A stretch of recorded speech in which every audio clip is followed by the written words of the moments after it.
Som? Tá saindo aí, gatão? Boa. Boa noite, igreja. Mais um culto para o nosso Senhor Jesus, para o nosso Deus Pai. Que honra poder falar, ler o nosso salmo do culto.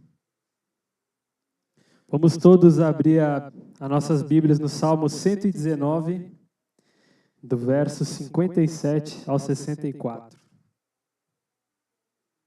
Está muito perto? Mais longe? Está ouvindo?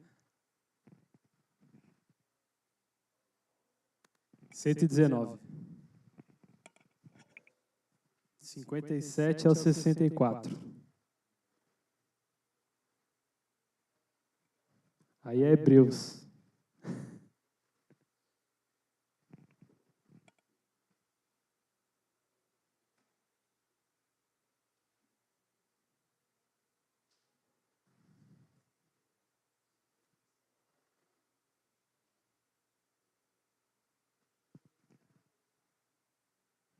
Salmo 119, do verso 57.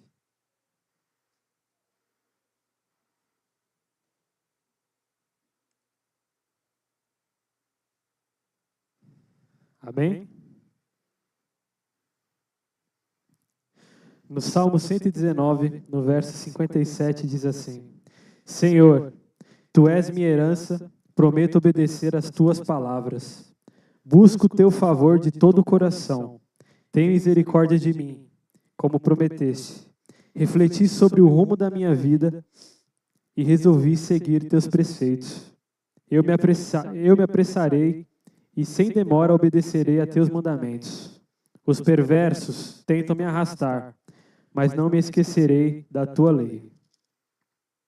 Levanto-me à meia-noite para Te dar graças por teus justos estatutos. Sou amigo de todos que Te temem, dos que obedecem às Tuas ordens. Ó Senhor, o Teu amor enche a terra. Ensina-me Teus decretos. Obrigado, Senhor Deus. Pai, a Ti rendemos graças, Deus, pois o Senhor é bom, perfeito e escuta as nossas preces, Pai. Senhor, inclina os Teus ouvidos a nós, Senhor Deus, pois nós necessitamos da Tua graça e do Teu amor. A nossa igreja necessita da Tua luz, Pai, da Tua misericórdia, da Tua graça, pois nós somos necessitados, Pai, de Ti. Não podemos viver a vida sem Ti, Senhor Deus. Dia após dia passamos por dificuldades, problemas, mas não tire o nosso coração de Ti, Deus. Não afaste de Ti, não afaste nós de Ti, Senhor Deus. Derrama sobre nós a Tua luz, o Teu amor, o Teu esplendor, pois nós necessitamos do Teu amor. Que o Senhor incline os Teus ouvidos às nossas preces, Pai, às nossas orações, e que os nossos desejos e a nossa vontade esteja alinhada com a Tua. Que a nossa igreja caminhe nos Teus caminhos e decretos, Pai. Que a nossa igreja viva na real comunhão um com o outro. E principalmente na real comunhão com Ti, Deus. É assim que eu oro em nome de Jesus. Amém. Meus irmãos, a própria palavra se explica. Nós falamos dia após dia, né, que prometemos obedecer às palavras de Deus, mas nós sabemos o quão difícil é, o quão responsabilidade temos de ter uma vida para caminhar com Cristo. No encontro de homens, a gente estava com o pastor, os nossos irmãos, e a gente mencionou como é difícil caminhar no caminho do Senhor, mas como nossa vida hoje representa a Cristo. Nós não vivemos mais por nossa própria vontade, por nossa própria vida, mas pelo nosso Senhor Jesus Cristo. E a palavra diz exatamente isso, né? Ela disse que, Senhor, Tu és minha herança, prometo obedecer às Tuas palavras. Busco o Teu favor de todo o coração, tem misericórdia de mim, como prometeste. A própria palavra promete a misericórdia do nosso Senhor. Eu me apressarei e sem demora obedecerei a teus mandamentos. Os perversos tentam me arrastar, mas não me esquecerei da tua lei. A vida, o mundo, o inimigo, os nossos pensamentos, tudo nos leva para o mal. O inimigo está sempre no nosso redor. Mas nós oramos e pedimos ao nosso Deus que a gente nunca se esqueça dos teus decretos e da tua lei. Como é bom e agradável para nós, para o nosso coração, para o nosso espírito, para a nossa vida caminhar de acordo com a palavra do Senhor. É um desafio muito grande, mas é louvável. Aqui é um pouco difícil, né? Levanto-me à meia-noite para te dar graças por teus justos estatutos. Mas só quem levanta, só quem ora de madrugada sabe o privilégio que é poder ter um momento com o Senhor. E que a nossa igreja tenha mais momentos como esse com o Senhor, que a gente se conscientize cada vez mais das nossas orações e do quanto devemos dar graças ao Senhor, porque tudo na nossa vida que acontece de bom e de ruim também é para a honra e glória do nosso Senhor Deus. E para o começo do nosso culto, vamos orar todo mundo um Pai Nosso juntos, para que a gente inicie o culto e louve ao nosso Senhor Deus. Pai nosso que estais nos céus, santificado seja o teu nome. Venha a nós o teu reino. Seja feita a tua vontade, assim na terra como nos céus. O pão nosso de cada dia nos dai hoje. Perdoa as nossas dívidas, assim como nós perdoamos aos nossos devedores. E não nos deixes cair em tentação, mas livra-nos do mal, pois teu é o reino, o poder e a glória para sempre. Louvemos ao Senhor.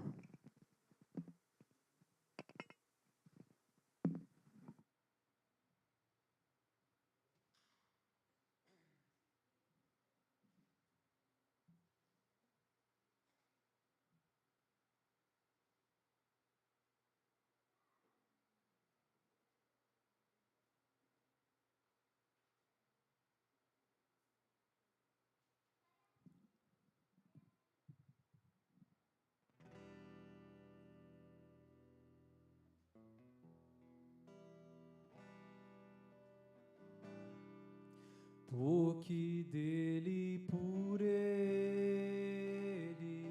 para ele são todas as coisas.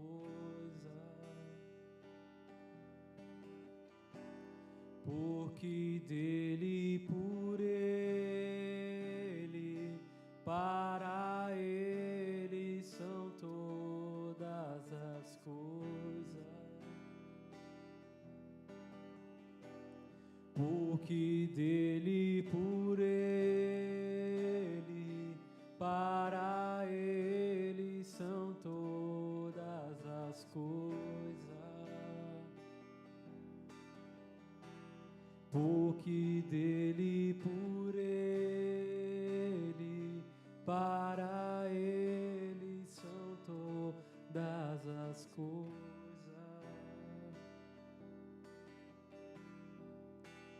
A ele a glória,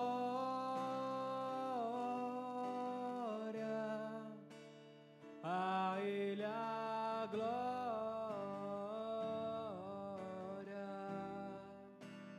a ele a glória, para sempre, amém.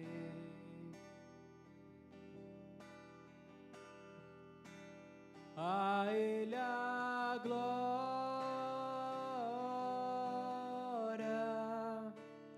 a ele a glória,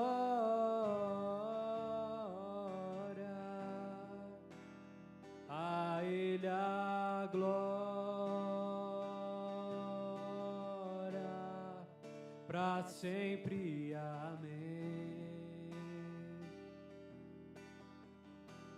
Quão profundas riquezas o saber e o conhecer de Deus.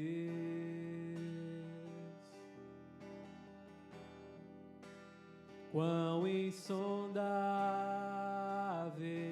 teus juízos e os teus caminhos.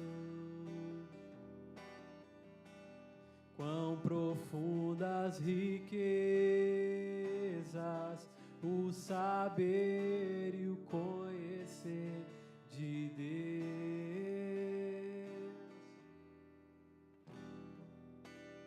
Quão insondáveis teus juízos e os teus caminhos. A Ele a glória,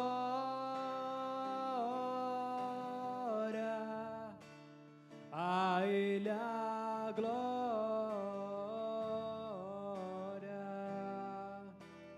a Ele a glória, para sempre. Amém.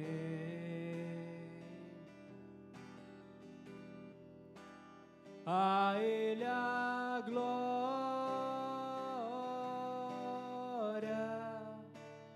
a Ele a glória,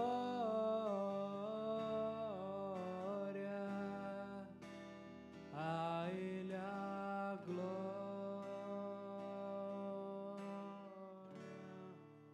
para sempre. Amém.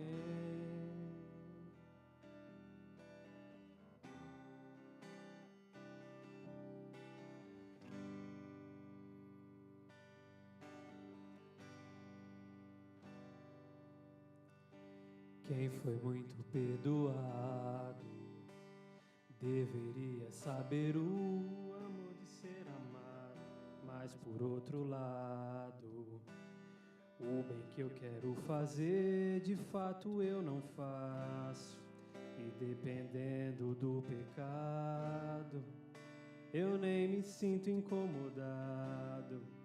Então esbarro na tua palavra e sou confrontado. Não adianta fingir que está tudo bem, se de ti eu recebi perdão, mas não consigo perdoar ninguém. A outra face eu não dei, só o meu ego escutei.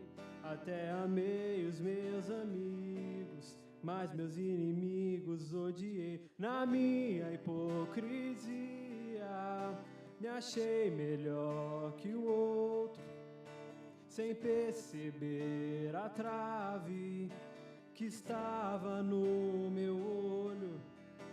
Em pele de ovelha, agindo como um lobo, me esqueci do reino, juntando os meus tesouros. Ah, Jesus, quebra o meu orgulho e faz-me olhar pra cruz. Tira a dureza do meu coração. De joelhos eu imploro teu perdão, pois tua graça joga minha carne ao chão e me ensina o valor da comunhão, do beber do vinho e partilhar do pão.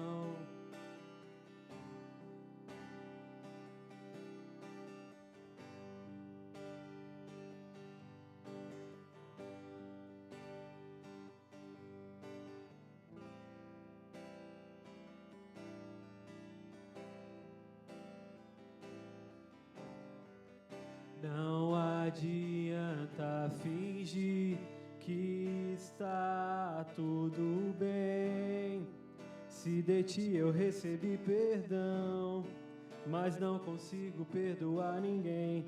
A outra face eu não dei, só o meu ego escutei. Até amei os meus amigos, mas os inimigos odiei. Na minha hipocrisia, me achei melhor que o outro, sem perceber a trave que estava no meu olho, em pele de cordeiro, agindo como um lobo, me esqueci do reino, jantando os meus tesouros. Ah, Jesus, quebra o meu orgulho e faz-me olhar para a cruz. Tira a dureza do meu coração. De joelhos eu imploro teu perdão, pois tua graça joga minha carne ao chão e ensina o valor da comunhão, do beber do vinho e caminhar do pão.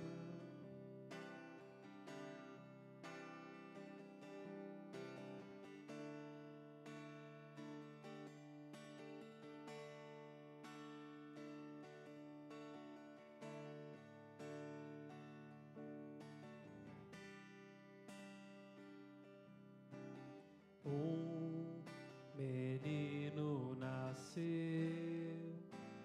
como um filho se nos deu.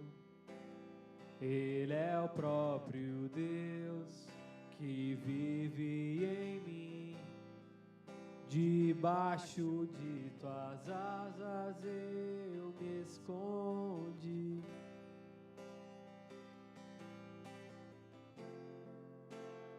E o seu nome é maravilhoso.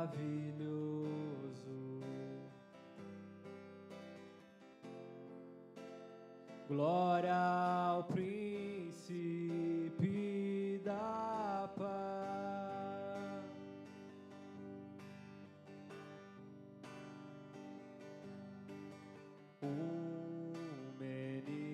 Nasceu, como um filho se nos deu. Ele é o próprio Deus que vive em mim. Debaixo de suas asas eu me escondi.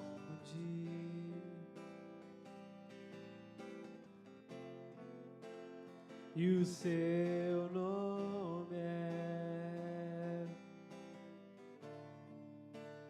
maravilhoso.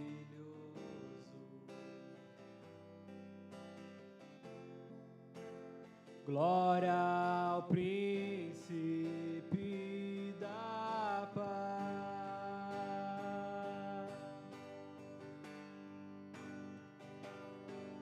O céu começa a se abrir, toda a terra se dobrou a ti.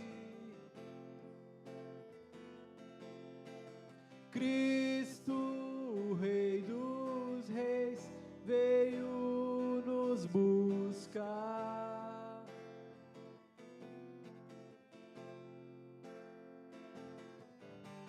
Leva-nos em tuas mãos, pelas portas da cidade, na Nova Jerusalém, tua noiva vai entrar.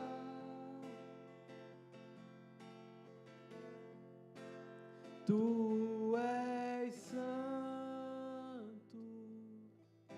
santo, santo é o Senhor. Tu és santo, santo, santo é o Senhor. Ninguém me toca como você. Ninguém me vê como você me vê. Faz brilhar teu rosto sobre mim.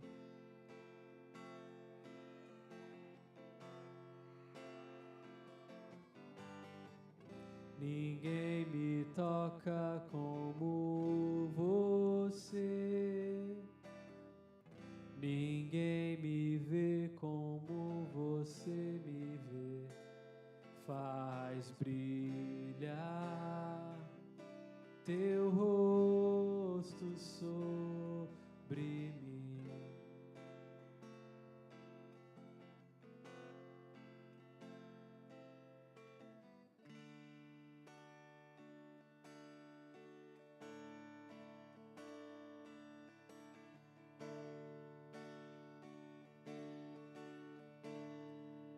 Ao que está sentado no trono e ao Cordeiro seja o louvor, seja a honra, seja a glória, seja o domínio pelos séculos dos séculos. Poderoso Deus,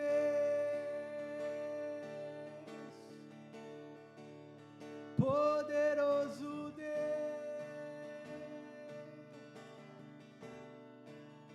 poderoso Deus, minha alma anseia por ti. Ao que está sentado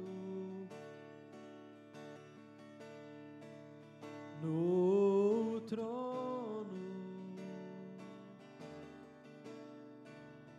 e ao Cordeiro seja o louvor, seja a honra, seja a glória, seja o domínio pelos séculos dos séculos. Poderoso Deus,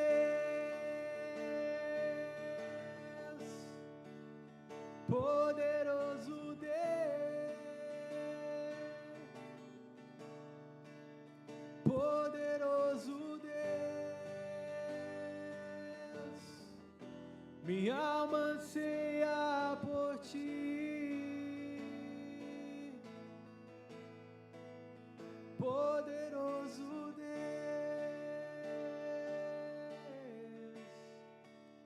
poderoso Deus, poderoso Deus, minha alma anseia por ti.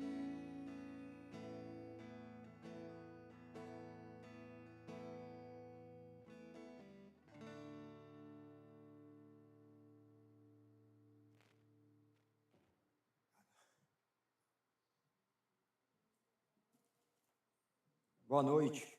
Podem sentar.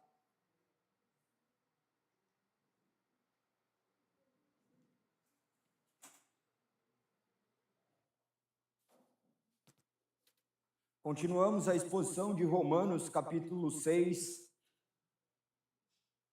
Já estamos quase um ano em Romanos. Quase um ano, será? aproximadamente, né? Aproximadamente um ano. Começamos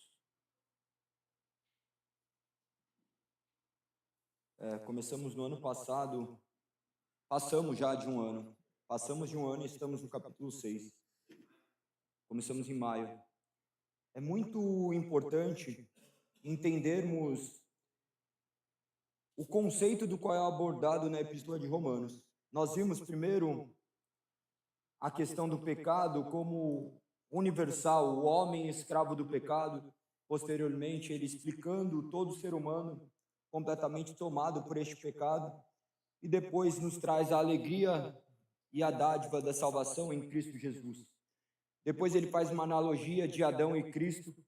E agora ele começa a retratar, a partir deste capítulo, a liberdade do poder do pecado. De fato, fomos libertos do poder da escravidão do pecado. Outrora estávamos mortos e vivíamos conforme os desejos da carne, do qual ele retrata de maneira muito enfática também em outras cartas.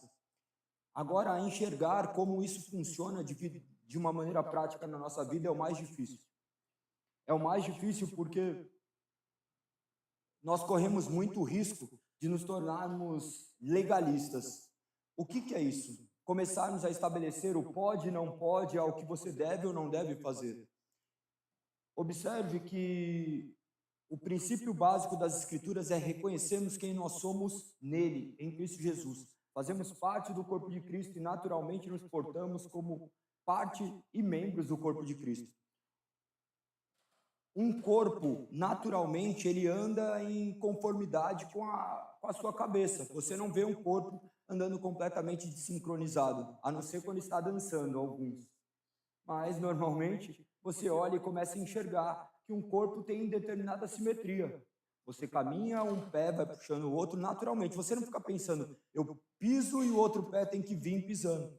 Você já naturalmente já consegue enxergar o seu corpo caminhando de maneira contínua. Você não fica pensando agora, agora eu tenho que ficar pensando em o que eu comi à tarde, eu vou ter que mandar informação para o meu cérebro para ele digerir todo esse alimento. Eu não fico fazendo todos esses cálculos. Meu corpo, naturalmente, por intermédio da minha mente, da minha consciência, ele já começa a fazer tudo. E, de igual forma, é o corpo de Cristo. E se enxergarmos essa realidade agora em Cristo Jesus, onde nós estamos inseridos neste corpo, fará toda a diferença para a compreensão do que é esse poder, liberto deste poder que nos escravizava outra hora. Então, imagine que este corpo que vocês fazem parte agora está completamente sedimentado em um único cabeça que é Cristo Jesus. Então vocês não precisam ficar mais olhando, eu posso fazer isso, ou eu devo, ou não devo.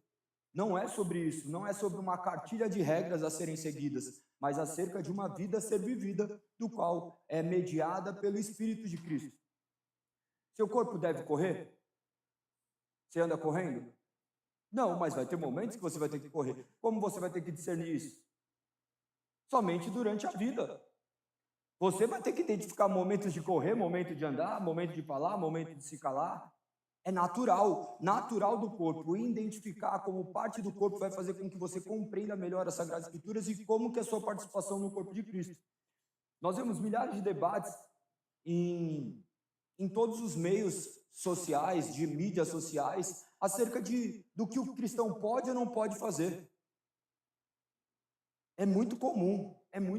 Eu recebo muitas perguntas nesse sentido e é muito difícil responder. Nós já abordamos isso em algumas ministrações passadas, porque as pessoas querem, às vezes, uma legalidade para fazer aquilo que desejam.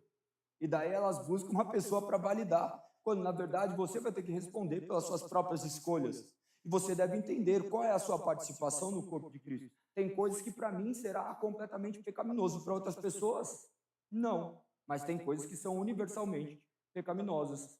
Então, é começar a enxergar um pouco mais da sua realidade dentro do corpo de Cristo. Quem você é nessa nova criatura? Você começar a se identificar, você começar a se enxergar. As pessoas olham e falam, mas tal pessoa faz determinada coisa, e aí ele é ou não é cristão? Eu não tenho como validar uma pessoa se ela é ou não. O único que sabe quem é ou quem não é Cristo. embora por intermédio das suas escolhas, das suas atitudes, talvez você possa depor contra Cristo. E um homem que depõe contra Cristo, ele não pode se identificar como um cristão, porque cristão denota-se a ideia de parte do corpo de Cristo. Então, entender isso é muito difícil. É muito difícil, porque muitos se identificaram como cristãos meramente porque entraram numa igreja, levantaram uma mão e fizeram uma oração e falam que hoje são cristãos. Mas as suas vidas depõem completamente contra o que Cristo diz. Então, enxergar isso é bem problemático, principalmente na sociedade que nós estamos. Por quê? Porque as pessoas, de repente, imaginam que se ela se adequar a um comportamento, ela pode se tornar cristã. E o cristianismo não está atrelado a você fazer parte de um comportamento, mas fazer parte de um corpo. E daí vai entrar naquela questão que eu acabei de mencionar. Às vezes você vai ter que correr, às vezes você vai ter que andar. E tudo isso vai ser feito em prol do seu corpo. Então, não é um organismo estático. Então, ele está em constante movimento. Constante movimento. E entender isso é muito difícil.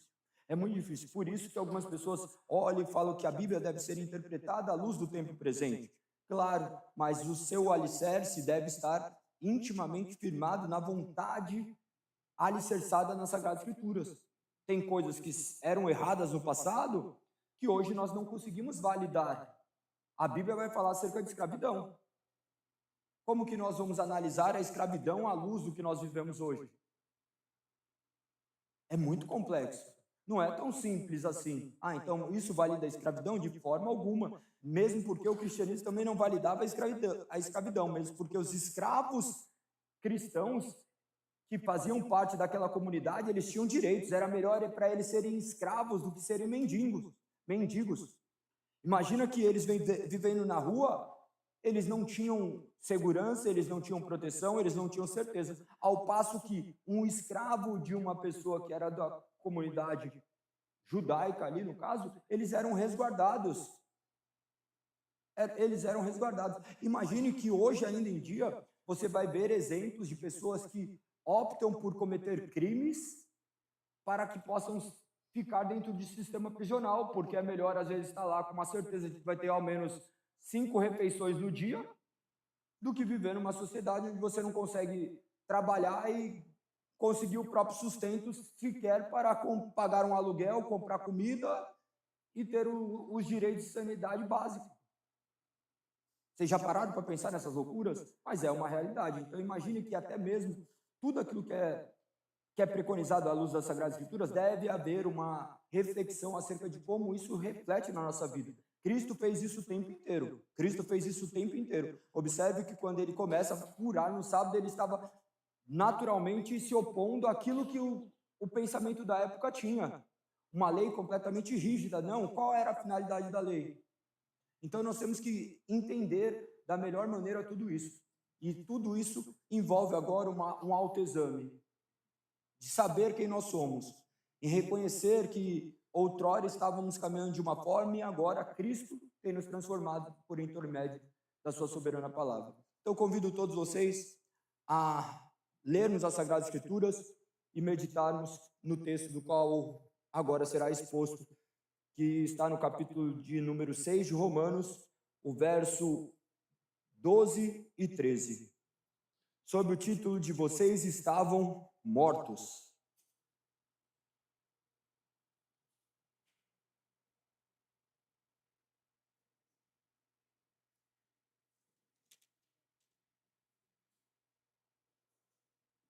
A palavra do Senhor, no capítulo 6 de Romanos, no verso 12, diz: Não deixem que o pecado reine sobre seu corpo, que está sujeito à morte, cedendo aos desejos pecaminosos. Não deixe que nenhuma parte de seu corpo se torne instrumento do mal para servir ao pecado. Em vez disso, entregue-se inteiramente a Deus, pois vocês estavam mortos e agora têm nova vida. Portanto, ofereça seu corpo como instrumento para fazer o que é certo, para a glória de Deus. Ó Deus, nós clamamos, Pai, que possamos ser capacitados a oferecermos nosso corpo como instrumento para a glória do Teu santo nome. Portanto, nós necessitamos do Teu Santo Espírito operando em nós, pois sem Ti nós estamos mortos em nossos delitos e pecados, mas nós cremos que fomos vivificados através do Teu Santo Espírito. mediante o sacrifício de Cristo Jesus na cruz do Calvário. O Senhor enviaste teu Santo Espírito a nós, que outrora fomos chamados, desde a eternidade, para que possamos representar o seu corpo glorioso. Portanto, ilumine o nosso entendimento, para que venhamos representar de maneira que possam identificar Cristo em nós, para a honra e glória do seu nome. Nós pedimos, para tanto, a iluminação do teu Santo Espírito, mediante as suas sagradas Escrituras, do qual nos instrui no caminho da verdade e da justiça. Fale aos nossos corações, Pai, pois nós dependemos de escutar a sua voz, para que nosso corpo caminhe conforme a sua soberana vontade. É assim que nós oramos, te agradecemos em nome de teu Filho amado, Jesus Cristo, o único e suficiente Salvador. Amém. Amém. Podem sentar?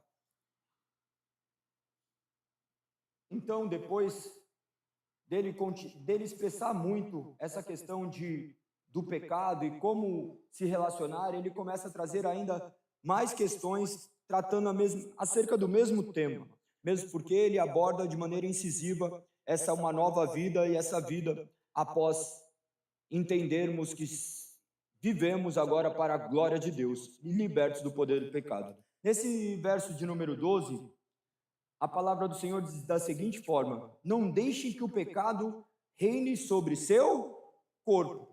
Observe que essa palavra, não deixem, se trata de uma ordem, um imperativo. Não deixem. Não deixem. Isso, se alguém falar para você, não deixa alguém fazer alguma coisa, você entende que isso demanda uma ação sua? Ou não? Ou você imagina, não deixa. Faz aí se você quiser, mas qual foi a ordem dada a você? Para não deixar. Então, naturalmente, lendo, você já imagina que é necessário que eu tenha alguma ação diante disso. Muitas pessoas confundem muito essas questões justamente por não compreenderem a mensagem das Sagradas Escrituras. Eles imaginam que o homem é completamente desprovido também de ações. Se Deus é soberano, ele vai me parar. Não, ele exorta a não deixar. Há uma responsabilidade. A responsabilidade humana sempre existiu e sempre existirá. Lembre-se que o homem é responsável pelas suas ações. O homem sempre vai ter que responder pelos seus atos. Em Gálatas menciona, ao homem é completamente plausível ele semear, mas ele será responsável pela sua colheita. O homem sempre vai plantar, e decorrente das nossas ações, nós colheremos. Essa questão da responsabilidade, por vezes, por falarmos muito em soberania de Deus, algumas pessoas se confundem muito com isso. Se confundem demais, imaginando que você ficando parado, as coisas irão acontecer. E nós somos chamados, por vezes, a ações. Essa ação que é, óbvio, dirigida por Deus, mediante a iluminação do Santo Espírito. Mas, lembre-se que um homem morto, ele não consegue obedecer a Deus. Quando ele fala para agirmos, ele automaticamente já nos capacitou a agir. Nós não precisamos ficar esperando, Senhor, me dê domínio próprio. Ele já te capacitou com o domínio próprio. Ele fala para você usar aquilo que ele já te deu. Ele pede algo do qual ele já lhe capacitou. Da mesma forma que, por vezes, ele nos pede algo que nós reconhecemos que nós não temos, para buscarmos nele recursos para que sejamos capacitados. A santificação, que é um processo posterior à regeneração, ocorre de maneira conjunta. O processo de santificação envolve a atitude humana. Você não vai se tornar mais santo pelas suas obras simplesmente, mas porque Deus, mediante a regeneração, ele já te possibilitou isso. E ele te chama para um trabalho conjunto. A regeneração, você não tem como participar disso. Você não está morto e depois falar, agora eu ouvi e vou obedecer. Não, ele te traz a vida. E agora vivo, você consegue escutar as suas palavras e colocar em prática. Então você escuta e responde pelas suas ações. Você escuta e começa a agir de maneira diferente. Todos nós deveremos escutar a voz do Senhor, que emana das Sagradas Escrituras e observarmos como isso reflete na nossa vida prática. O cristianismo deve refletir numa vida. O cristianismo não se trata de uma vida por vir, se trata de uma vida que já veio. Imagina quão miseráveis seremos se ficarmos esperando apenas a esperança do que está por vir. Embora ela seja gloriosa, nós refletimos agora, já no tempo presente, tudo aquilo que Ele nos prometeu. Então nós já podemos usufruir daquilo que Ele nos concedeu, de seguranças que o mundo não tem. O mundo, por vezes, vai agir de maneira errada, por quê? Porque, às vezes, agindo de maneira errada, ele vai conquistar aquilo que, agindo de maneira certa, ele não conseguiria. Todos nós já fizemos isso. Por que você mentiu? Eu menti porque, se eu falasse a verdade, eu não ia receber esse benefício. Então, o que você prefere? Mentir, para receber um prêmio do mundo. Mas você não entende que essa não é a realidade celestial. Eu falo a verdade não para receber um prêmio. Eu falo a verdade porque é a única coisa que eu devo fazer. E o meu prêmio está em ser aquilo que o Senhor disse para eu ser. Ainda que isso importe em prejuízo. Ou se eu falar tal coisa não vai dar certo. Aí você vai e fala. E as coisas dão certo, porque daí não depende mais de você. Porque você fez aquilo que é certo, e fazendo o que é certo, naturalmente as coisas vão conspirar para as coisas darem certo, porque são promessas que não podem ser quebradas. Relacionamentos que são baseados em mentiras, eles duram? Aparentemente, sim. Mas, mais cedo ou mais tarde, rompe. Por isso que eu gosto muito de entender as coisas que estão acontecendo de maneira clara. É melhor, às vezes, contar as relações que estão acontecendo. Ó, está acontecendo isso. Ó, isso daqui está desse jeito, mas que horrível, está acontecendo. Tá, mas é melhor lidar com dados realísticos do que maquiagens.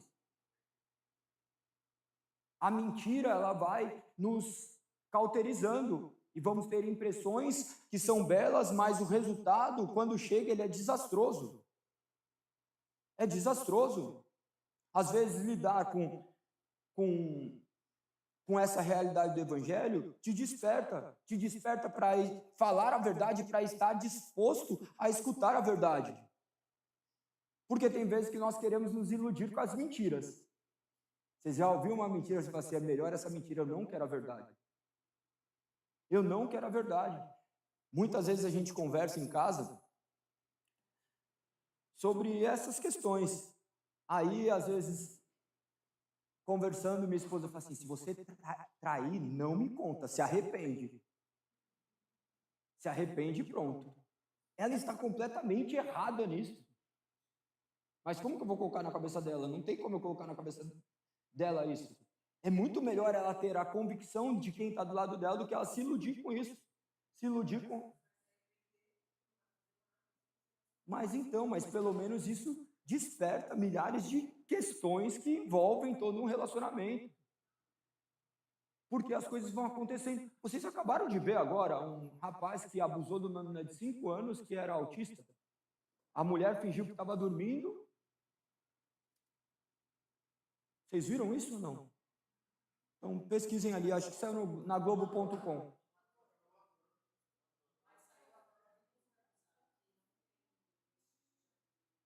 Então é um problema, mas não é difícil de imaginar que isso seja uma realidade. Tá? Se foi ou não, precisa de um trânsito em julgado a sentença. Nós não estamos aqui para condenar alguém, mas nós estamos simplesmente trazendo ilustração para a ministração. Então imagine que você, entendendo a realidade do pecado, você consegue lidar. Um homem desse, ele necessita de uma punição? Claro, mas ele necessita de uma pregação, de uma palavra do qual aliviará a sua mente, que está completamente contaminada pelo pecado? Com toda certeza, o evangelho deve ser pregado a toda criatura. Então, isso é muito difícil diante do evangelho. Mas se você já sabe a realidade, você consegue tratar. Ele não chegou e confessou algo, talvez ele possa ter sido pego, mas você enxergando a verdade, você tem como tratar a verdade. Você vai chegar ali, você vai chegar no médico, o que aconteceu? Eu tomei AS. Daí você tomou um monte de remédio, porque você estava com dor de cabeça, e ele vai te dar daí um remédio para contrapor o AS, achando que você tem alergia a AS. Ou é melhor você falar a verdade para que ele possa te tratar? Então, a igreja funciona da mesma forma, e nós somos chamados a isso, a vivermos de maneira completamente diferente, e somos chamados a uma ação. Essa ação que, por vezes, nós imaginamos e criamos algo que deve ser feito de maneira completamente íntima. Não, é no relacionamento. É no relacionamento. Aqui nós somos um grupo pequeno que todos sabem o que está acontecendo. Isso não é motivo de fofoca nos outros, mas é motivo da gente olhar e ficarmos atentos, porque o inimigo é como um leão que ruge ao nosso redor esperando uma oportunidade. Então a gente vai ouvir uma questão aqui e falar assim, vamos vigiar, porque talvez isso daqui seja uma advertência para a gente não andar desse jeito. Quantas vezes já citei exemplos aqui de coisas que estão acontecendo? A última foi a Regiane, agora, graças a Deus, não aconteceu nada. O meu primo aconteceu, está andando com bolsinha de colostomia. Ah, não pega nada, se eu ficar aí é problema meu. Não é problema só seu, porque você vai dar trabalho para os outros, vai fazer os outros sofrer. Então, por vezes, eu vou ter que abrir mão daquilo que eu desejo para ter aquilo que é necessário. Então, se trata de uma obediência, se trata de uma responsabilidade. Amanhã está com uma bolsinha de colostomia, daí fala, é porque Deus quis. Mas, naturalmente, a gente fala isso. Ah, Deus quis assim. Não, você que quis assim. Você não cuidou da sua saúde, você não fez o que era direito, você não fez o que deveria, você não vigiou nessas questões. E daí a gente coloca a culpa em quem? Em Deus. Sem querer, querendo, a gente coloca. A gente não vai... Lógico que tem coisas que fogem do padrão do nosso controle. Não tem como você prever que você vai nascer com uma doença autoimune. Não tem como você prever que você vai nascer com uma síndrome. São coisas aleatórias que você não vai encontrar resposta genética, não vai encontrar resposta em nada. A minha filha que possui uma síndrome, a gente foi fazer uma série de testes genéticos para verificar o que tinha acontecido. E é um caso muito raro e não tem ainda explicação por que ocorre isso. É uma falha no cromossomo 7, acho que é 7 do DNA. Depois eu falo com mais propriedade sobre isso, mas eu nem fui me aprofundar porque eu não tenho como solucionar, então não adianta também eu ficar gastando muito tempo pensando nisso. Mas, de qualquer forma, a gente tenta buscar uma resposta. A gente vai buscar uma resposta e a gente vai encontrar uma culpa para isso. A gente quer um culpado, a gente quer uma consequência, a gente quer uma resposta que nos conforte. A mãe da minha filha, quando adolescente, ela utilizou alguns entorpecentes, aquelas drogas que são sintéticas. Eu, como não usava, eu colocava nela uma culpa que não era dela. Mas eu, em minha malignidade, querendo encontrar uma resposta, falei assim, essas drogas aí que você usa. Imagina um fardo que você coloca sobre uma pessoa e a responsabilidade, quanto isso deve ser perturbador numa mente também. Embora exista uma possibilidade, é uma mera possibilidade. É uma certeza? Não tem estudo sobre isso. Mas na minha cabeça era algo que eu queria colocar para ficar satisfeito. Mas poderia vir de mim? Também poderia. Mas eu não sei, mas na nossa ignorância a gente vai encontrando respostas para aquilo que não deve. É o ser humano completamente pecador. Mas nós somos chamados a olharmos para essa realidade da vida e respondermos. A vida é vivida. Não tem como. Não dá para a gente ficar aqui, meditando e falando assim, Deus faz, Deus faz, Deus faz, Deus faz. Nós podemos pedir, clamar, mas demanda. Eu já mencionei para vocês muito essa frase do John Bunyan, que ele diz, o homem não deve fazer nada sem orar, sem antes ter orado. E depois de orar, existem muitas coisas a serem feitas. Então nós oramos, clamando a Deus por capacidades, mas nós somos chamados a uma responsabilidade. Nós temos uma vida, e essa vida demanda responsabilidade. Responsabilidade porque reflete em todo mundo. A sua vida não é isolada do mundo. Nós todos aqui têm consciência disso ou não? Mas por vezes nós não tivemos. Muitos ainda não têm. Muitos acham que os seus pecados não vão respingar na vida de ninguém. Nós não imaginamos o quão desastroso é. Nós tivemos o Dia dos Pais, minha filha mais velha, ela olhou e ela começa a refletir. Todo mundo conhece a Luana. Daí ela começa a refletir. Ela, pai, como meus irmãos são diferentes, né? Olha como meus irmãos são diferentes. Eu não tive isso, pai. E ela vai sentir nela um vazio existencial. Que, por culpa do meu pecado, Não que ela seja inocente, porque não existem inocentes, tá? Não existem coisas ruins que acontecem a pessoas boas. Existem pessoas ruins acontecendo coisas ruins que são coisas naturais da vida. Infelizmente aconteceu. Eu posso remediar na medida do possível, mas tem coisas que ela vai ter que passar e lidar com tudo isso. Então imagina essa realidade. Um pecado gera milhares de consequências. Você deve ter pecados na sua vida que gerou consequências em um monte de lugar e você às vezes nem enxergou. Você só vai enxergar depois que você se torna desperto. Que você olha e fala assim, nossa, mas não acredito, por que eu fiz isso? Olha como gerou uma marca aqui no meu filho, gerou uma marca ali no meu vizinho, gerou uma marca em pessoas que você nem imagina. O mundo está intimamente ligado. Não existe nada isolado, nada isolado. Por mais que aparente ser insignificante algumas coisas, tudo vai convergindo para um único ponto. As dores são sentidas em todo. Lembre-se, uma dor num corpo, uma cutícula dói? Parece que dói o corpo inteiro. Eu estou meio travado, parece que dói meu corpo inteiro. Para descer a escada é horrível. Um detalhe vai afetando tudo. Um pecado que entra dentro de... Nós já somos completamente tomados pelo pecado. Não estou diminuindo a abrangência do pecado. Mas estou dizendo que tem pecados que vão causando mais danos. Mais danos. Meu, é muito louco tudo, muito. E é muito difícil lidar com tudo isso. Eu venho de uma família que, vocês bem sabem, meu pai teve outra família, daí vai minha filha esse final de semana, a gente foi à casa do meu pai, que tem a mulher que meu pai se relacionou, daí tem a minha filha, que está ali, vivendo também, a Luana lidando, e ela fica consternada com isso. Ela, mas como que eu vou? Porque foi minha avó. E ela foi criada muito perto dos avós, porque eles estavam juntos. Meus filhos já não. Então, para eles, é só um caso ali, embora ele veja alguma coisa errada. Olha como é complicado viver. Irmão, não tem psiquiatra, não tem psicólogo que trate isso, a não ser o Espírito Santo. Não tem como consertar, não existe forças humanas para consertar isso, mas nós somos chamados a agir. Nós só podemos educá-la e falarmos, daí a minha mulher fala bastante com ela conversa bastante. Então, é muito complicado.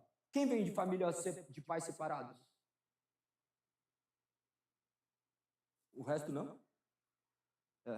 Então, olha isso. São muitas coisas. E os que estão casados também, por vezes, por serem muito antigos, são aqueles casamentos de fachada. Esse é um problema. Você só conhece família depois que você é chamado para um reino que você vê qual é o padrão de família. Porque até um tempo atrás, se fosse, ia falar, não, tá tudo perfeito. Minha família para mim era perfeita, embora todo errado, para mim era tudo perfeito. Mas só à luz do evangelho que a gente enxerga esse modo de vida do qual agora nos desperta. Então nós estávamos mortos e não enxergávamos, agora nós enxergamos. Vocês enxergam essa realidade agora. E enxergando essa realidade, vocês devem agora começar a agir de maneira diferente naquilo que lhe compete. Eu vou ter que resistir isso daqui.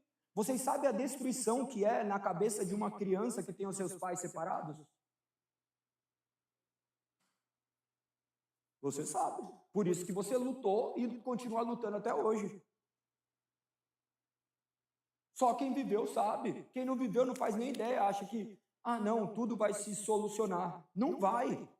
Não adianta tampar a vida com band-aids. Quando tem que passar saturação, tem que fazer cirurgias. Não adianta. A vida não é tão simples e o evangelho não é tão romântico.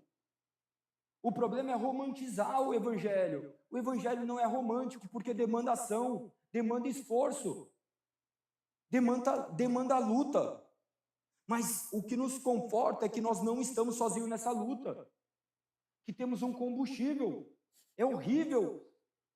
A vida não é um mar de rosas e nunca vai ser.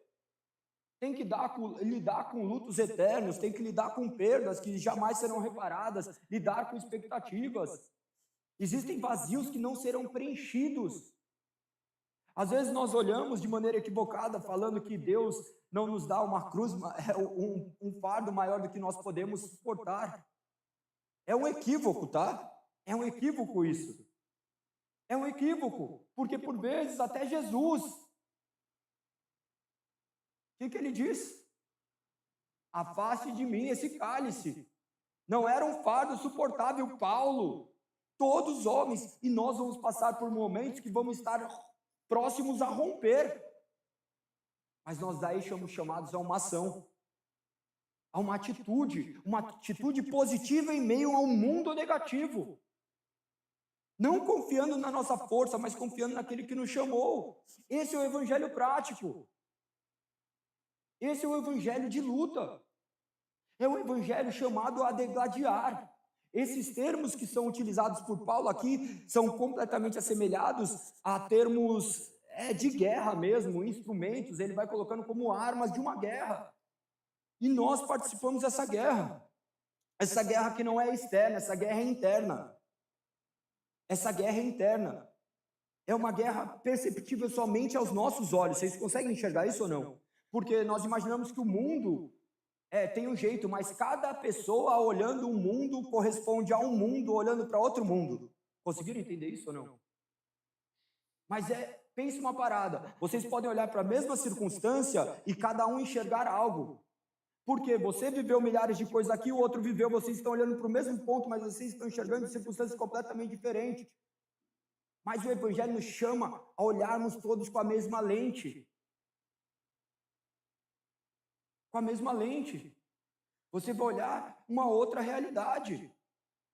Se você colocar a mesma lente, vocês vão conseguir olhar. E o Evangelho nos faz isso, nos coloca a mesma lente para que possamos olhar sobre o mesmo aspecto de ponto de vista, ainda que nós tenhamos essas individualidades.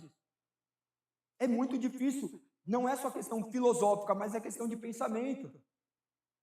É questão de pensamento, porque você vai olhar, às vezes, alguma coisa que está acontecendo, você fala assim, tem que agir desse jeito. Quem disse que é desse jeito? Você acha que tem que ser desse jeito porque você já viveu uma experiência parecida e você imagina que essa experiência que a outra pessoa está vivendo parte do mesmo pressuposto da que você viveu e não é a mesma coisa. É fácil? Lógico que não. Não é uma receita de bolo, não é igual um consultório que você chega, tá com dor de cabeça, toma paracetamol e pronto. Paracetamol, não é isso? O remédio que fala que você está doente? Paracetamol? Mas não é dessa forma. O Evangelho não é isso. O Evangelho é trocar o pneu com o carro rodando. O Evangelho é funcionar, o mundo não para. E é muito difícil. Mas nós somos chamados a agir. E ele nos mostra tudo isso à luz do Evangelho, porque nós agora estamos vivos. E quem é que nos mantém vivos? Deus. E da onde vem nossa vida? De Deus. E da onde nós temos que enxergar que há vida? Em Deus. Então, por vezes, nós vamos ter que lidar com a morte, ver parte do nosso mundo desmoronando, mas enxergando e olhando o lado bom das coisas. Enxergarmos sempre o copo meio cheio.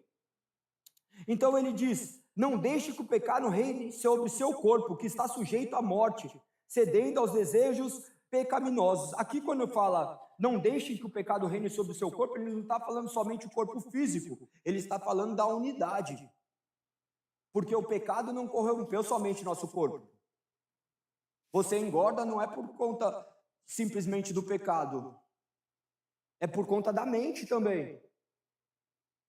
Nós estamos completamente corrompidos. A mente, a parte material e imaterial foi corrompida. Não existe uma parte boa e uma parte ruim. Tudo é ruim.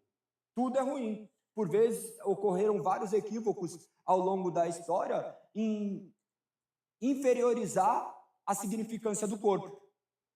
Pode ver que até hoje você vai ver cristão não cuidando do seu corpo, porque eles entendiam que o corpo era uma matéria física que se deterioraria e tudo bem. Então, procurava cuidar do espírito. Procurava cuidar do espírito. Você pode manipular o espírito quando você pode manipular o corpo. Tem pessoas que estão magras também por razões completamente ilícitas. Tá magro de ruim, já ouviu falar que tem isso? É a mesma realidade. Então, tudo que nossos olhos contemplam pode estar contaminado pelo pecado, e a gente não deve se iludir com nada, tá? Mas essa realidade ele está abordando nessa questão íntima, então integral. No verso 12, na segunda parte, ainda diz que está sujeito à morte, cedendo aos desejos pecaminosos. É muito interessante essa questão de sujeitos à morte. Lembra-se, quando o homem peca, o que acontece? Existem 3 mortes que ocorrem ali. Quando o homem peca, ele morre principalmente espiritualmente. O primeiro ato da sua morte é qual? O espiritual. Quando ele morre espiritualmente, que ele faz o que não deveria fazer, qual é a atitude dele? Se esconder. Ele se esconde do Criador. E depois ele sente vergonha e ele tenta fazer com as suas próprias mãos uma obra para esconder os seus próprios feitos, imaginando que diante de Deus vai assim, o que você fez? Constrói folhas de figueira. Daí você vai ver a analogia com Cristo, Deus sacrificando um animal e fazendo vestes da pele de cordeiro. Então essa morte primeira espiritual. E consequentemente, ao longo das Sagradas Escrituras, nós vamos enxergar a morte física. O homem tendo que se lidar com toda essa sua podridão, enxergando a sua morte gradativa, a sua idade avançando, vendo o seu corpo se tornar cada vez mais debilitado, vendo seus filhos morrerem, vendo toda a realidade do mundo. Essa é a segunda morte. E agora tem a terceira morte. A morte eterna, que não é uma morte, mas o afastamento. Então a morte, no final das contas, é o distanciamento de algo perfeito. Porque lembre-se, tudo que Deus fez era bom. Então a morte é o distanciamento daquilo que é bom. Porque o homem morre. O seu corpo, a sua alma, a alma morre. E aí? Não, a alma é? Hã? Mas então não é a morte. Então, é a morte. Lembra, a morte às vezes manifesta uma ausência. A alma não morre, mas ela estará ali sujeita à ausência deste Deus, onde ele sofrerá a punição de Deus. Então, a terceira morte é a morte no distanciamento da alma, da eternidade, quando chegará e contemplará. Então, esses 2 tempos, no tempo presente e um na eternidade. Estão conseguindo entender? Está complexo. Então, imagina essa realidade. Nosso corpo. Todos de vocês já desfrutaram da morte. Seja em outras pessoas ou no seu próprio corpo. Você olha no espelho e fala, meu, não tinha como que chama? Esse mesmo, esse galinheiro aqui na cara. Daí eu olhava, não era assim. Você olha uma foto de 2025, que você fez um monte de coisa, e fala assim, como que envelheci tanto em um ano? E você esqueceu que você usou o Photoshop e o como que chama o negocinho lá que tem de FaceTune? Você vai se iludindo. Você vai olhando e fala assim, nossa, como eu estava jovem há 2 anos atrás. Não, você já estava nesse processo, mas você não enxergou. O que aconteceu? Vai precisar de muito ácido hialurônico lá. Hialurônico. Mas então, imagina, é uma realidade, a gente não enxerga. Isso daí é o quê? A morte, o corpo se deteriorando. A morte espiritual, a gente não enxerga. A morte, você identificava que você estava morto antes de ser alcançado por Cristo? Não, você estava se deliciando o que você fazia. Agora que dói você até mesmo lembrar do que você fazia. E agora a terceira morte, do qual nós não sabemos como será. Nós temos indícios que apontam para algo, mas ainda não é palpável. Então a gente deixa para a eternidade, mas nós sabemos que será completamente doloroso. Não é doloroso para você o tempo sem Cristo? O tempo sem Cristo você não olha e fala assim, nossa, como que eu vivi isso? Então imagina na eternidade, a eternidade de estar distante de Cristo. Então essas mortes do quais são abordadas. No verso 13,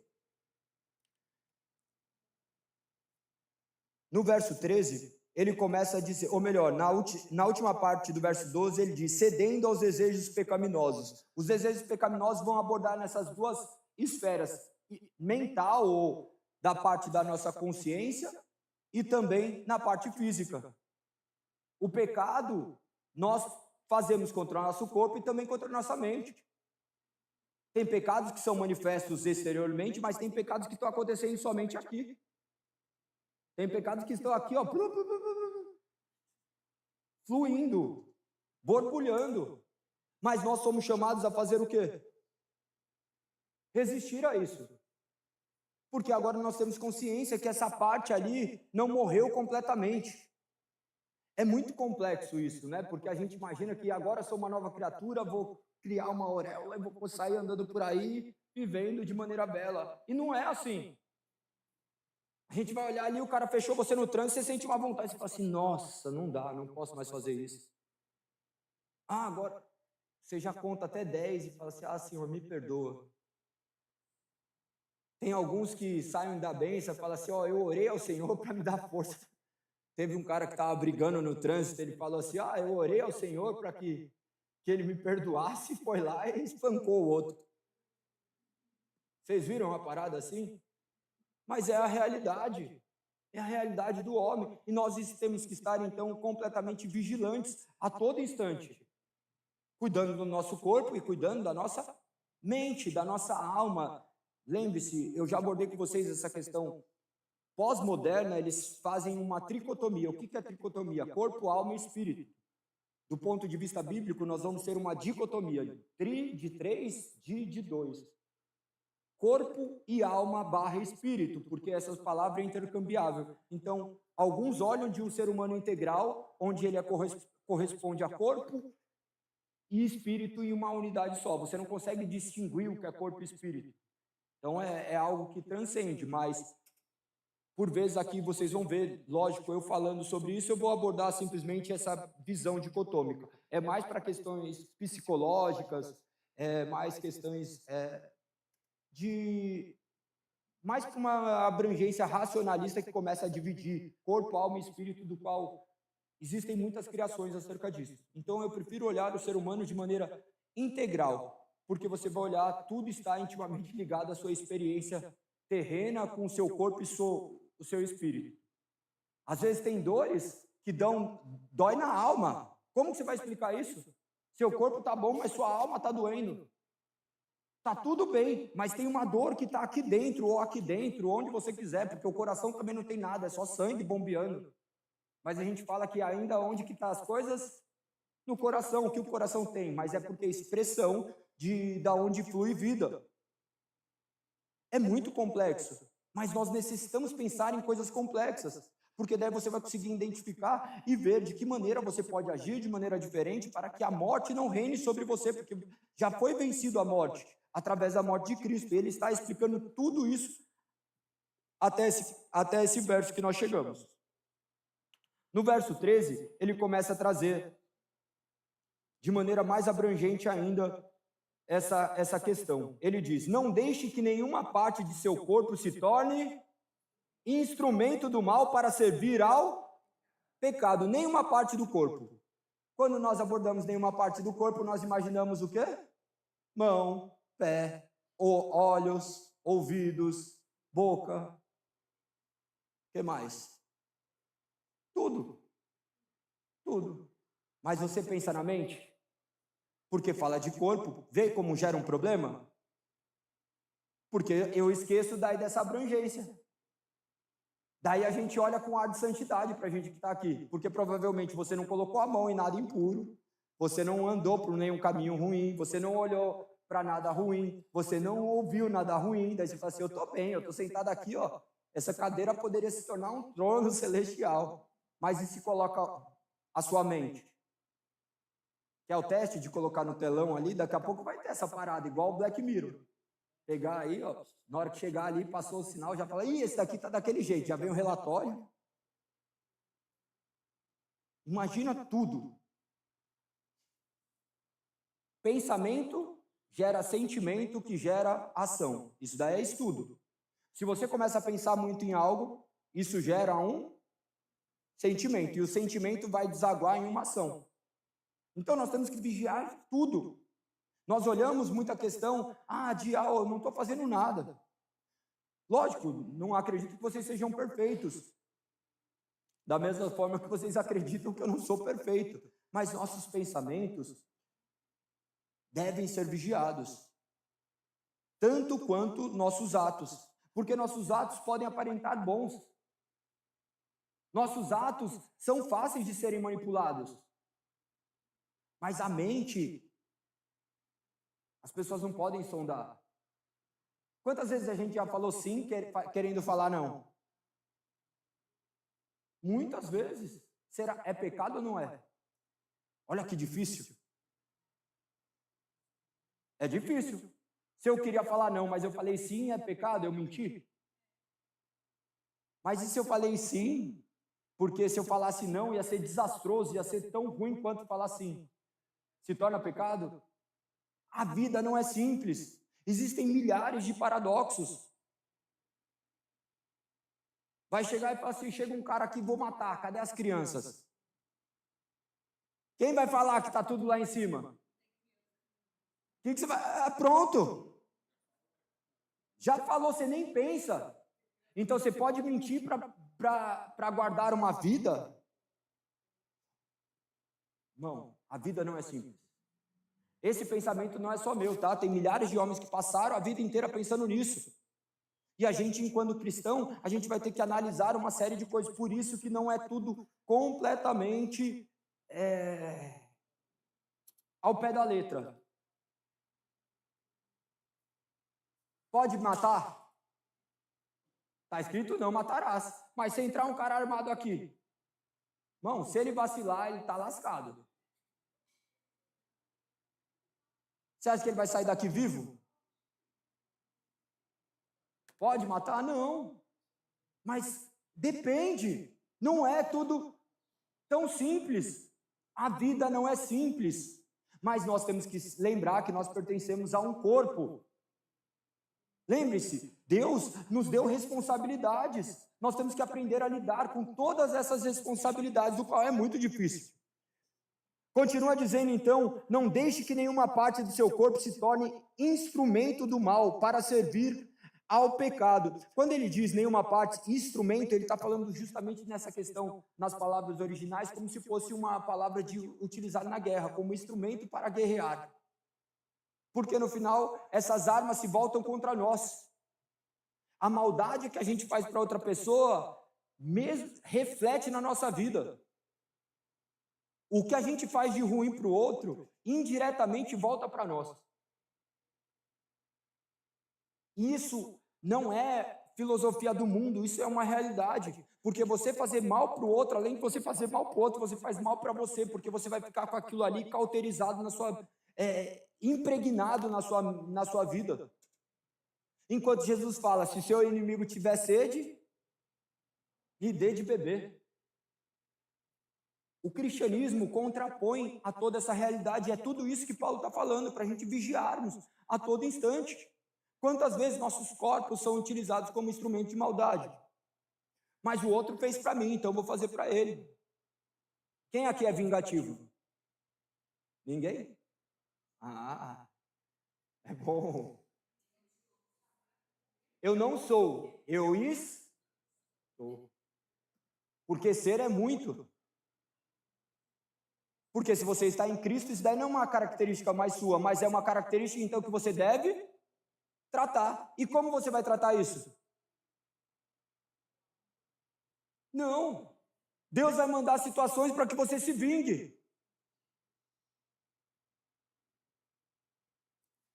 A vida é muito simples, só que a gente não enxerga.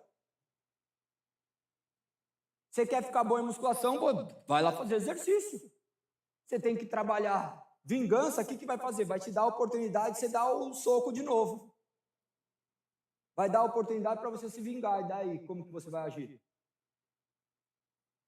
Só que a gente não enxerga isso. Os padrões vão se repetindo, até que a gente aprenda.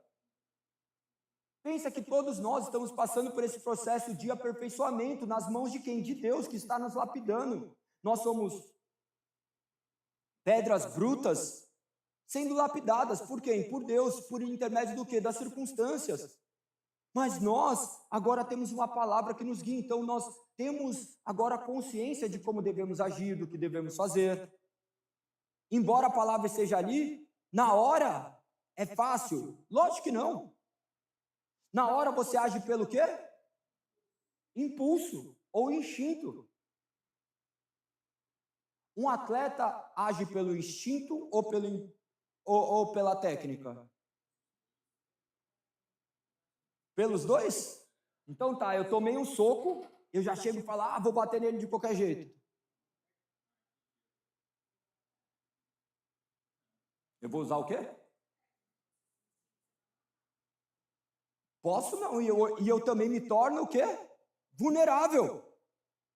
Eu tomei um soco, eu vou todo sem guarda, sem nada, eu estou sujeito então a ser destruído. Eu preciso usar o quê? A técnica. E da onde vem a técnica? Do aprendizado da arte marcial. Nós estamos usando o quê? Sem Bíblia. Que técnica que você tem? Você só tem seu instinto, e seu instinto é o quê? Carnal, seu instinto não é espiritual. Nós temos que trabalhar a técnica. Qual que é a técnica? Isso daqui.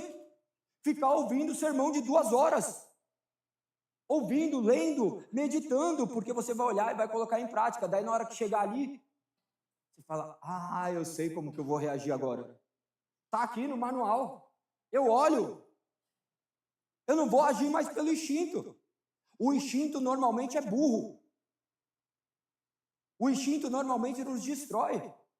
O instinto nosso é completamente corrompido.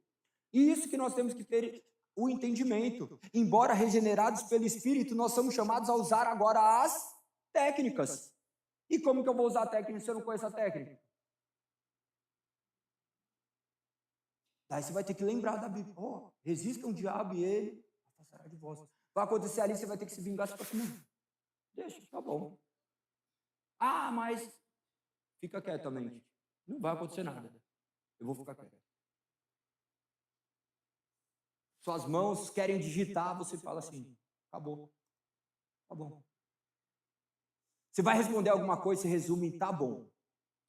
Você não usava palavrão para definir um monte de coisa? Você queria xingar, em vez de você falava um palavrão, resume em tá bom. Eu acho que é a palavra que eu mais uso. Várias vezes eu falo assim, tá bom. Não, porque resume, você guarda dentro de você. E você engole aquilo a seco. E é melhor do que você proferir. É muito melhor. Muito melhor. E todas essas armas já nos foram dadas e estão escritas. Esses instrumentos que capacitam nosso corpo está escrito. Mas a gente não conhece a Bíblia.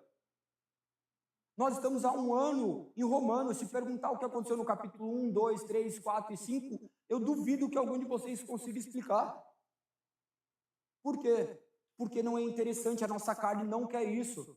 Nossa carne prefere agir, a gente vai ter a desculpa perfeita, eu agi por impulso. Mas agir por impulso vai gerar destruição. Agir por impulso vai te matar, vai gerar morte em você.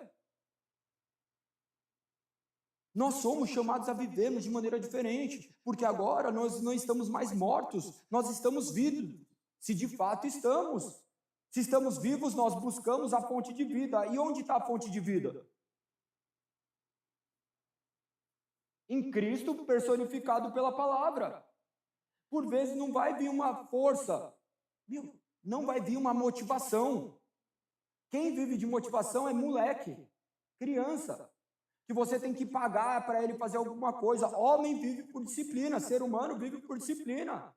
Você vai trabalhar não porque você gosta, muitas vezes você vai pela disciplina. Você vai treinar não porque você gosta, mas pela disciplina, porque senão você vai tomar um remédio não porque você gosta, mas pela disciplina, não é motivação. É disciplina, porque é ruim. Nós temos que mudar a maneira de enxergar essa realidade do mundo. Continua dizendo ainda no verso 13, depois que ele diz, não deixe que nenhuma parte do seu corpo se torne um instrumento do mal para servir ao pecado. Mas em vez disso, entreguem-se inteiramente a Deus.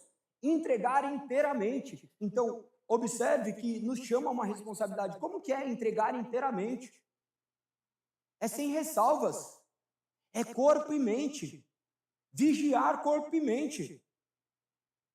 Quem tem pensamentos ruins? Ou quem não tem pensamentos ruins? Todos nós temos, em alguma hora do dia, vem pensamentos que são intrusivos. Desencana disso tudo, mete o pé. Não, para que fazer isso? É besteira. Você está ouvindo isso daí, não vai dar em nada.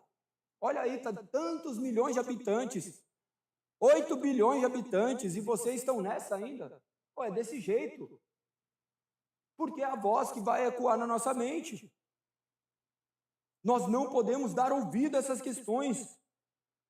Nós temos que nos entregar inteiramente a Cristo. Quando nós pensarmos algumas coisas, nós devemos voltar a nossa cabeça para o que Cristo fez. Lembre-se que antes aqui ele mostra quem foi Cristo e quem foi Adão. Cristo é aquele que entregou a sua vida por nós. Olhe para o sacrifício de Cristo e fala assim: Cristo morreu por mim para eu continuar nessa vida miserável, me deliciando nos objetos de morte de Cristo. Então é necessário analisarmos e entregarmos a nossa vida inteiramente a Cristo. E essa entrega é consciente, não é uma entrega inconsciente. Porque você olha, você sabe que você está fazendo errado, eu não sei o que você está fazendo errado. Eu não consigo enxergar muitas vezes o que eu estou fazendo errado. Não é difícil enxergar o que você está fazendo errado? Mesmo os outros falando para vocês, assim, lógico que não, é completamente certo. Até que as coisas, daí você fala assim, pronto, está tudo errado. Até se deparar com a realidade. Mas nós devemos entregar, então, a nossa vida completamente a Cristo. Os nossos pensamentos, as nossas ações, o nosso tempo. Não é abdicando de uma vida. Isso que as pessoas confundem, porque deve falar, não, eu tenho que viver na igreja. Não, você deve viver a igreja na vida. Aqui é um tempo que corresponde a uma parte, é um fragmento de toda uma vida. Você não é mais cristão aqui do que no seu trabalho. Você não é mais cristão aqui do que quando você está ali andando de carro. Nós somos uma criatura nova. Nós somos feitos novas criaturas em Cristo Jesus. Estamos entregues inteiramente a Cristo, aquele que foi comprado por um alto preço. Vive dessa forma. E continua dizendo: pois vocês estavam mortos e agora têm nova vida. Qual que era a realidade? Você estava morto, mas agora você tem uma nova vida. Uma nova vida envolve novos hábitos. Não é uma melhora. O evangelho não é uma versão 2.0 de alguém. O evangelho te convida a uma morte. Não tem mais. Aquele velho homem morreu. Mas nós imaginamos a igreja como um hospital. Não, a igreja é um campo funerário, é um cemitério que enterra o velho homem. Esse é o erro. Daí nós queremos que as pessoas melhorem. Daí fala assim, vem aqui, então para de fazer isso. Beleza, ele pode parar durante um tempo, porque vai começar empolgado. Ah, não, beleza, eu vou parar de ver pornografia, vou parar de mentir, vou parar. Beleza, ele vai parar durante uma semana. Mas se ele morrer e nascer de novo, ele nunca mais vai se deliciar naquilo. E o que nós acostumamos a fazer? Tentarmos criar versões melhores das pessoas. Porque vocês ouviram no mundo, seja a sua melhor versão, a minha melhor versão deve morrer. Eu tenho que nascer em Cristo. Minha melhor versão é ruim sem Cristo. Eu posso ser o melhor ser humano, mas se eu não tenho Cristo, eu não tenho nada, não tem nada de bom. O bom é só aparente.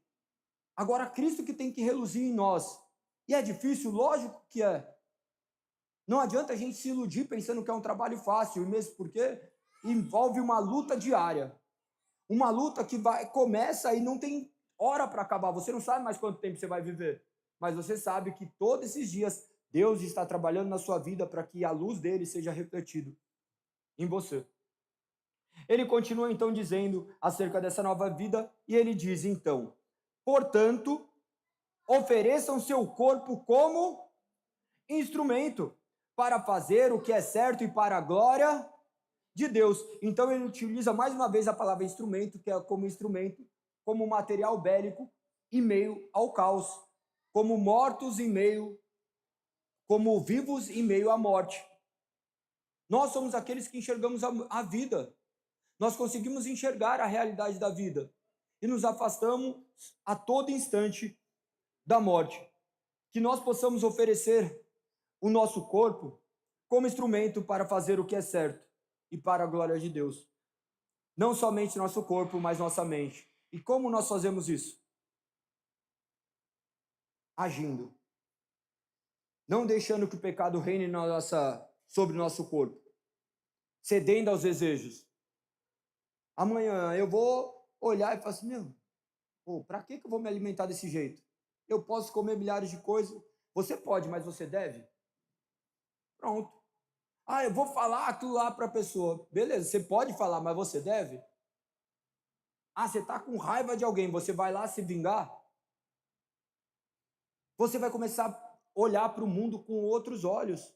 Pense que os instrumentos o maligno quer te utilizar como instrumento dele, mas você não pertence mais a ele, você pertence a Cristo. E todas essas dádivas já nos foram concedidas. Normalmente, nós não enxergamos o potencial que existe em nós. Nós não enxergamos o quanto nós somos aptos a milhares de coisas. Se for perguntar para você o que você é bom, muitas vezes você não consegue nem explicar o que você é bom. Algumas vezes nós temos a falsa sensação de sermos bons em algumas coisas, quando na verdade o que nós somos bons, nós sequer conseguimos notar. Por isso que é bom se relacionarmos com outras pessoas. Não que outras pessoas devem ficar nos bajulando, nossa, como você é bom com isso. Mas enxergarmos que aquilo que Deus derramou em nós serve exatamente para a vida do outro. Às vezes ser bom é sendo uma pessoa às vezes mais quieta, às vezes ser bom é às vezes agindo de uma maneira até mesmo que não brilha aos olhos do mundo. Mas isso ainda é ser bom, porque o bom neste mundo caído é completamente deturpado. Às vezes você ter o seu jeito, é desse jeito que Deus te fez, mas Ele quer te tornar completamente diferente. Eu já utilizei essa frase para vocês e é muito válida para encerrarmos esse sermão. Às vezes as pessoas olham e acham essa questão de um ser humano completamente melhor, daí você fala, mas Deus me fez, então eu sou assim. Não, Deus, Ele sabe que Ele te fez assim, mas Ele quer agora te fazer a imagem e semelhança dEle. E Ele vai fazer isso por intermédio da palavra. Leia a palavra, medite nas Sagradas Escrituras, vigie e olhe para dentro de si mesmo, se autoexamine. Para encerrar, abram lá em 1 Coríntios, ou melhor, 2 Coríntios, capítulo 13.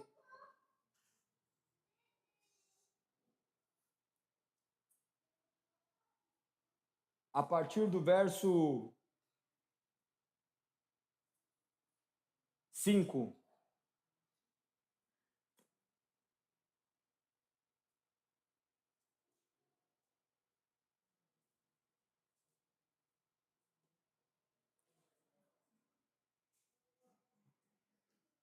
Segundo Coríntios, capítulo 13, verso 5. Acharam? Eu estou vendo quem está me enganando, viu? Amém, mas está lá em Gênesis. Achou? Domingo já teve um que deu para ver a letra bem grande ali. Achou? Olha como diz. Examinem a si mesmos. Verifiquem se estão praticando o que afirmam crer. Assim poderão ser aprovados. Certamente sabem que Jesus Cristo está entre vocês. Do contrário, já foram reprovados. Minha expectativa é que, uma vez que se examinarem, reconheçam que não foram reprovados. Oramos a Deus para que vocês não façam o que é mal, não para que pareça que fomos aprovados em nosso serviço, mas para que façam o que é certo, mesmo que pareça que fomos reprovados ao repreendê-los, pois não podemos resistir à verdade, mas devemos sempre defendê-la. Ficamos alegres quando estamos fracos, se isso ajudar a mostrar que na realidade vocês estão fortes. Oramos para que sejam restaurados. Escreva essas coisas antes de visitá-los, na esperança de que ao chegar não precise tratá-los severamente. Meu desejo é usar a autoridade que o Senhor me deu para fortalecê-los e não para destruí-los. Observe nessas palavras finais de Paulo, ele fala para um autoexame. Ele fala também como uma advertência para não agirem de maneira errada, para que eles façam aquilo que deve ser feito. Aquilo que é certo. Fazer o que é certo é muito difícil. É muito difícil. Principalmente estando em Cristo. Porque estando em Cristo nós temos a falsa sensação de uma liberdade, que Cristo nos perdoará por tudo. E de fato nós somos perdoados, mas lembre-se que as consequências dos nossos atos ecoarão pela eternidade. Então, antes de fazer qualquer coisa, coloque a mão na consciência e se autoexamine, porque você vai ter que conviver para o resto da sua vida pelas suas escolhas, e principalmente aquelas que feriram a Cristo. Que nós possamos representar cada dia mais esse Cristo que morreu na cruz e ressuscitou por nós, que Ele nos capacite, que Ele nos direcione. Por vezes nós fazemos orações completamente direcionadas, com os olhos fechados, mas nós não devemos nos iludir imaginando que a nossa vida é feita de olhos fechados, ela deve ser feita de olhos abertos, e orações com os olhos abertos também refletem ações que devemos tomar. Então, que estejamos com os olhos bem abertos, diante de todas as circunstâncias, e observemos para ver se somos ou não aprovados por Cristo Jesus. Que vocês despertem, que nós possamos ser despertos, e carecemos do Espírito Santo, mas assumimos nossa responsabilidade. Essa era a ministração de hoje. Convido vocês a terminarmos com o último louvor, depois eu darei os avisos e depois a gente vai fazer aquele bate-papo. Lembra que eu falei que ia tentar acabar um pouco mais cedo para que a gente pudesse, às vezes, esclarecer dúvidas, seja 10, 15 minutos, apenas para que, às vezes, vocês possam se expressar, porque muitas vezes a gente fica nesse monólogo, embora vocês também possam expressar, mas muitas vezes eu vejo que quando sai as pessoas ficam borbulhando aquilo que foi falado e às vezes não conseguem ter com quem conversar acerca disso. E de repente a gente pode esclarecer essas questões. Amém? Então, vamos fazer o último louvor.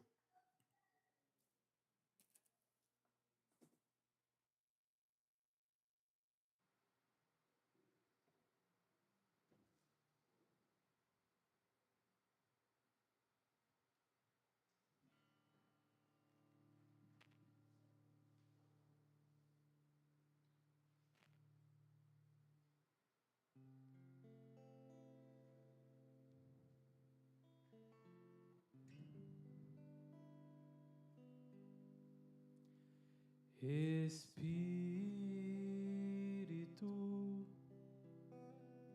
enche a minha vida. Espírito, enche a minha vida. Enche-me com teu poder, pois de ti eu quero ser.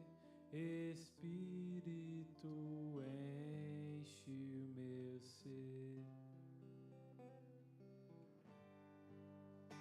Espírito, enche a minha vida. Espírito, enche a minha vida. Enche-me com teu poder, pois de ti eu quero ser. Espírito, enche o meu ser.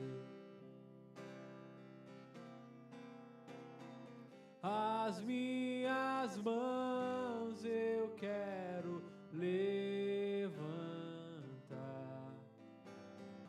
e em louvor te adorar.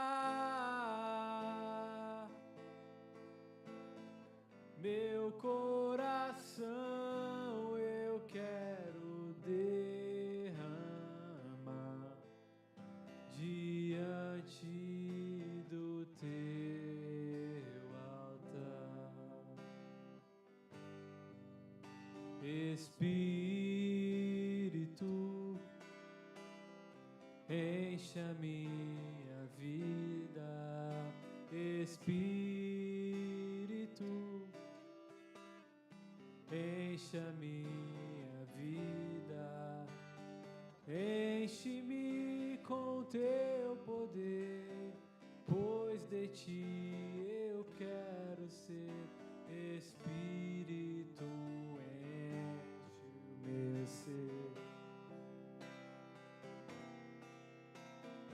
As minhas mãos eu quero levantar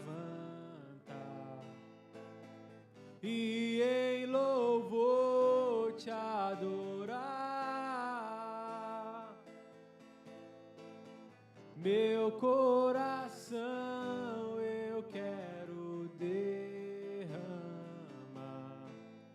diante do teu altar. As minhas mãos eu quero levantar e em louvor te adorar. Meu coração eu quero derramar diante do teu altar.